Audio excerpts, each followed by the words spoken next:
Hi, good afternoon, everyone. It's wonderful. Buenas tardes. It's wonderful to have all of you today. So I'm Dr. Nadia Alvarez Mexia. I'm assistant professor of practice in WA Franke Honors College. I came to the U of A 20 years ago as a grad international student from Mexico. In my home country, I was a professor there in different institutions. So it's always wonderful to be in these type of spaces. And I'm co-moderating today with... I am Dr. Tori Hidalgo. I'm with the Department of Chemistry and Biochemistry. Started here as a graduate student in the chemistry department. Was going to do lab work, fell in love with teaching through my graduate TAing and the seminars I went to, so sort of switched gears and became very educational based. Yeah, so we're going to start with the first question because we have 3 wonderful students here in the University of Arizona. So that question is more like a question. If you can introduce yourself and also share with all of us an experience that brings you joy. Hi everyone, my name is Carlos Ramirez. I am a second-year PhD student in special education at the College of Education. I am a music teacher and orchestra conductor as well, and my research is using music as an intervention, as a behavioral intervention for students with autism and ADHD to increase pro-social behaviors and increase also retention in content in the classes. What is the question again? I get lost. What brings you joy? Brings you joy? Yeah. In education, well, as a student, I believe I really enjoy when instructors and teachers consider my voice, what I am learning, what I want to learn, how I am feeling in the class. Putting those aspects, I believe, is very important and really give me that part that I want to go to the class, I want to learn more and feel more engaged in the classes.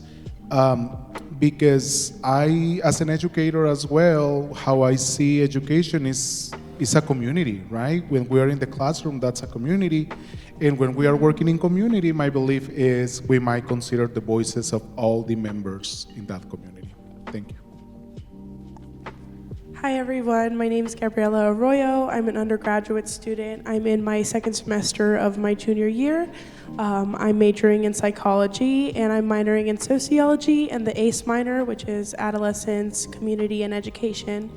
A learning experience that's brought me joy, I'll kind of just share one of the first experiences I had coming to the college. I'm also a student at the Honors College, and I'm involved in a club, Nippon Student Association, where we uplift multicultural identities. And so I'm the president in that group, and kind of what got me into being more a part of the U of A community. In my first semester, I was looking for a seminar class, which is a requirement for honors, and I took one of Dr. Nadia's courses, and immediately I was drawn to it because of the keywords like borderlands and multicultural, and I joined the class, and it wasn't so much like you were being fed a certain idea, rather it was focused on your lived experiences and the things that you are kind of an expert in. And so we got to share about that and work with one another to create a project. And as someone with Mexican background that hadn't really been like uplifted in that way, this was the first time I got to actually have like a school-funded travel to Mexico, connect with my culture, and actually work on an impactful project. And so I think that was a really great learning experience that has kind of started off my entire learning journey at the U of A. Hello everyone, good afternoon. I'm Bhargav. This is the other way around, the last two.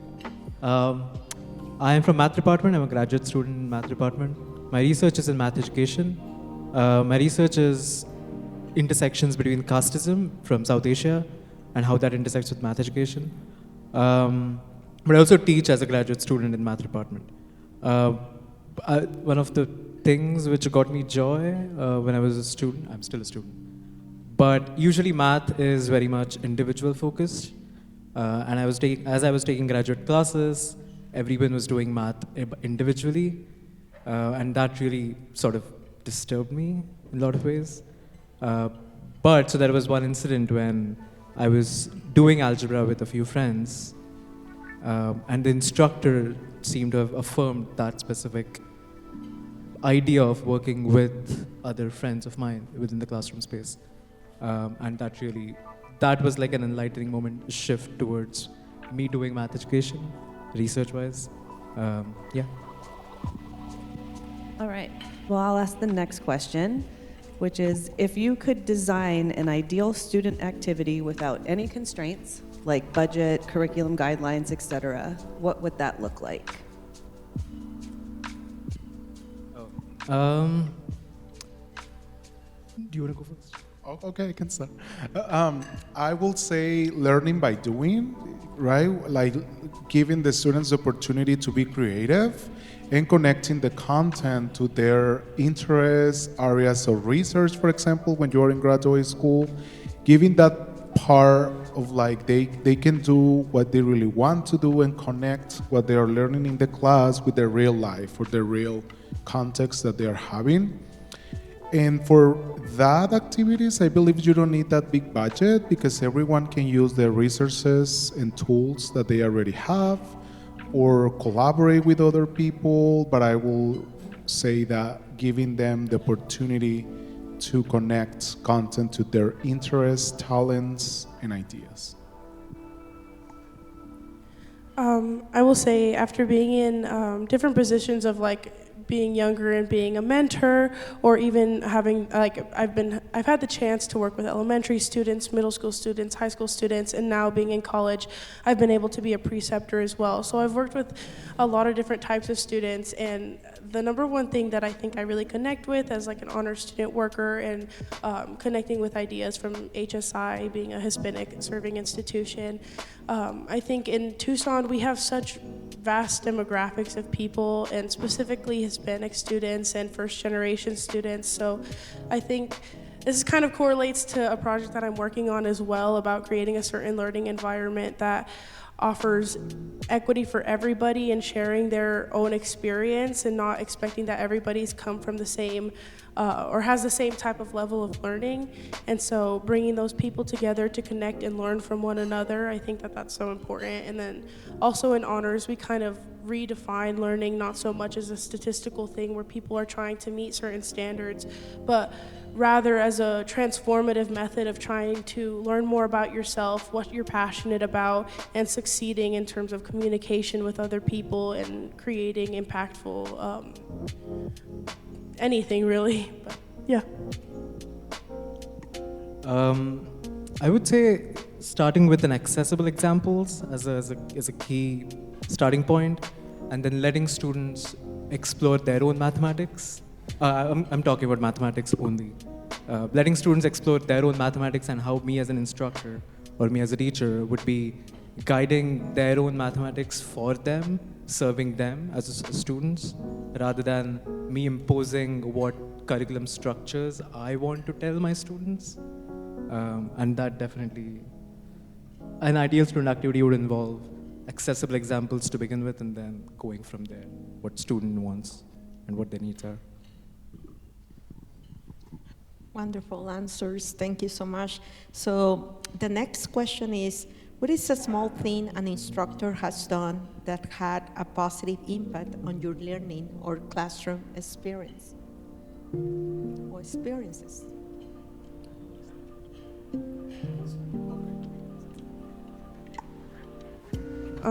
I think specifically in my minor, I've kind of had a lot of time to reflect on the different teachers that I've had and educators that have been a part of my life. And I think one of the best experiences has been with Dr. Nadia Alvarez Mexia, and just in terms of having a supportive faculty member that isn't so much like, I feel like we think about this in just like that one specific course and what it looks like to support your students, but in a different way, I feel more seen by certain staff members for my identity and what I'm interested in. And so a big word that comes to mind is like interdisciplinary. And so I think a lot of the staff and faculty that I've been able to meet with and connect, they kind of see where we can overlap and maybe things that they can, like opportunities that they can provide for us. So this itself is kind of an opportunity that that I was able to gain through my mentor, but not only because of that, but because she can see value in certain ideas that I have. And so I think that having people who see you, and this isn't the only situation, but like connecting with other staff members who are wanting to learn about your experience and the things that you have to share in a more amplified level in higher education, I think that's probably been the best experience and something that's uplifted like my own personal journey. For me, it's the sense of belief, and I am connecting when I was doing my undergraduate in performance and music education. They invited me to play in a graduate ensemble, a quintet, and I was like, absolutely not. That's a super high standard in music, so I don't have the level. But when I see the instructors and professors believing on me, I try that, and I start doing my best, practicing more. But I just imagine now, like, what will happen if they didn't believe on me or invited me to this music group, right? So I think sometimes we measure education with numbers, with grades and stuff like that, but sometimes believing in your students as an instructors and inspiring them to continue doing their best, even when they don't have good grades. I think the role of instructors and professors is really inspiring other people, the new generation of professors, of other kind of works outside of the university. But that was some experience that really shaped who I am right now and what I want to do in academia when I finish my PhD. Is inspiring other people, inspiring students to continue working hard and doing their best and believing they can do anything they want to do when they are working to get into that goal. For me, I think often affect is seen as something which you have to keep outside of the classroom as when you're entering into the classroom as a student. But once when my instructor actually asked me how you are doing today, but not like on a surface level, but actually they also wanted to listen what I had to say when they asked me that question. That made me realize that affect is an integral part of your classroom, any classroom, not just, more importantly, math, I think. But in any classroom, affect is an extremely important part of your classroom, which should be situated within the classroom space. But when I saw that from one of my instructors, I think that really transformed me to a lot of extent. That affect is also, I could see that affect is also a part of the classroom. And I think that was definitely a positive experience that had an impact on me. I'm going to sort of flip that question. So that was a positive experience that you had that an instructor gave to you. Do you have anything that stands out in terms of you being an instructor to a student and an interaction that you might have had as the instructor side and what the student response to you was that has sort of fueled this passion of yours for education? Let's start. So I did the exact same act. So I was teaching Calculus 1 last year, and I used to do an activity for the first 3 minutes where I used to invite students to talk about their major, how the day was going. Okay, not necessarily how the day was going, but talking about their major, why did they choose their major, what are they looking forward to from their major. And in my course survey, I had 2 different kind of contrasting replies where a bunch of students actually appreciated that activity. And there were a few students who said, why are we talking about emotions in the math classroom? We are not kids anymore, we are adults. But that did have a significant the activity of why did you choose your major? Asking that and seemed to have a good impact on my students.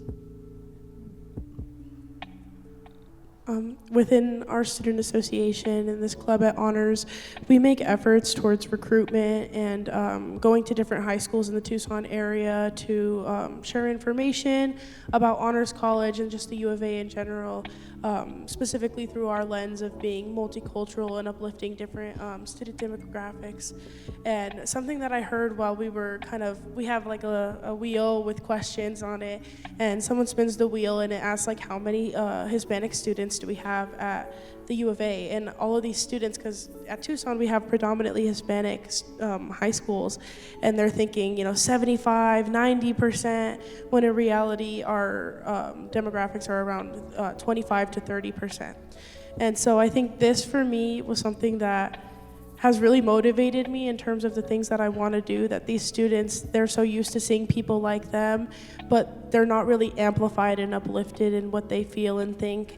And when they end up coming to college, if they find that pathway to get here, they don't have this sense of belonging. And so I think for me, I've learned so much about how belonging is really core in that psychological experience in school, and feeling like you belong, and that this is somewhere that's you can also add to that, and feeling that importance. And that's really what I've learned, is to learn from our community, because that they're really the ones that have the expertise and best understanding in what's going on and where we're at, especially in Tucson. Okay, I have two experiences. The first one is when I was teaching K-12 in public schools. I was teaching music, and I get as a student with only 2 fingers in the right hand. And that person wants to play violin, but you need literally how you work with the bowl of the violin, you need the 4 fingers in the technique that we use normally. And when we start talking about playing violin in orchestra, the student was feeling maybe, no, sounds crazy because I have a disability. So this is about being accessible to new things in your class, right? And I worked literally for 3 weeks thinking about, what can I do? How can I make this possible? The student can control the bowl with only 2 fingers. And I reached out to so many different people, watching YouTube videos and stuff like that. And I create kind of like a glove, and the student can use the glove and play the violin. So the end of the story is the students start playing violin, and now is working as a professional musician. Right? So it's like, oh my gosh. Yeah. And he's playing in the Philharmonic in Philadelphia, which is one of the best orchestras in this country and in the world, right? Unbelievable, but that happens. So the second one is when I was teaching Spanish here at the University of Arizona. At the first semester of Spanish, for some reason, most of the students, they take the class because they have to take it. And then they are not just pretty engaged in the class. And it was a student, really brilliant students actually, super good in class and everything, but not turning things on time because she didn't care about the class. Like, okay, whatever, I just need to get a C or D, whatever, and that's fine, I don't care. So what I start doing is recognizing the progress, right? Maybe not most of the time that these students get an A or turning homework, stuff like that, but having the opportunity to recognize, like, okay, you are doing this, you are so good in this, in pronunciation, in this or that. So how can we improve this? And maybe you can enjoy this class, because now your mindset, it's, I am here because I have to. And because I need to just get this credit because that's part of my program, but I don't care about the class. So how can we think together and make this more fun for everybody, right? And I found that strategy very helpful, recognizing where you're doing good, where you need to improve things, and make a plan together. And maybe coming from the special education world, when we do IEPs, so I always think like that. We need to think about what are the talents and interests of every student in this class, how we can consider that and work together, right? Because that's part of special education. But yeah, those 2 experiences, I believe, are beautiful, and I feel proud in some way for those experiences. So Tori, you agree, maybe we might have other questions, but let's open to the audience for questions or comments that you might have.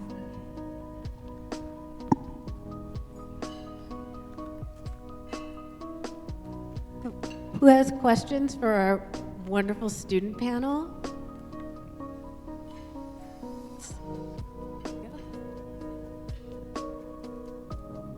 Hi, first of all, thank you so much for all of you for coming and sharing today. One of the things that you all had mentioned was having those assignments and those things around your interests. So my question is, do you have any idea if you have students who aren't sure what their interests are, about helping them to find those interests in a short enough amount of time that they can also do the assignment around their interests?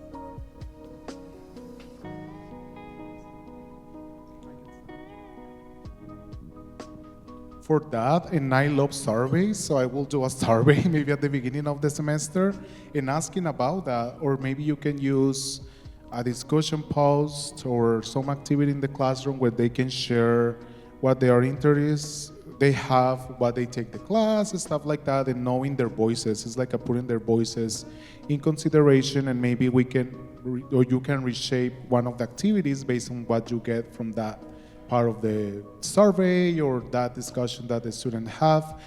And then knowing a little bit about the students is actually giving ideas about and predicting what will be the best activities you are planning to do in the classroom, right? Because maybe one of the students or most of the students, they don't like the topic for week 7. Or you can predict like, this is gonna be hard because they are more interested in this and I'm gonna talk about that, or, you know. So I think at the beginning of the semester, just having the time and the space to express who they are and what they wanna do in life. I think there's just this concept in teaching of funds of knowledge and how important it is to go ahead and, you know, take those very qualitative senses of who students are and where they're coming from and what they do already know about themselves. But in terms, I'll use a more personal story for connecting with curriculum. But it really, like, personally, like, going for, say, that first course, like, I wasn't really in touch with, like, my Mexican culture or maybe different things about how to actually become active and productive in that way. So it kind of started with exploring my own background through reflections, and then from that, my educator would go through that and look through it. And I think even just a small part of that was acknowledging it and kind of validating that opinion and experience and allowing students to kind of learn, like I said, learn from one another and kind of grow on top of that. And so I think to emphasize how those passions can become embedded in things like math and science is so important, and to take those into account, it'll be all the difference to, you know, hook students in. Yeah, I completely second that. Whenever I create any worksheet or any sort of class activity which is completely designed by me with somebody else, for example, I always tend to put an example at the beginning which is accessible but also at the same time relates to their experiences, which are not just fund of knowledge but also funds of knowledge. That relates to their experiences as they are as a human being outside their classrooms. And that, once you sort of gauge what your students are and what their interests are as individuals outside the classrooms, at the same time keeping in mind the socio-political consciousness, that seemed to be my go-to thing. We have time for other questions.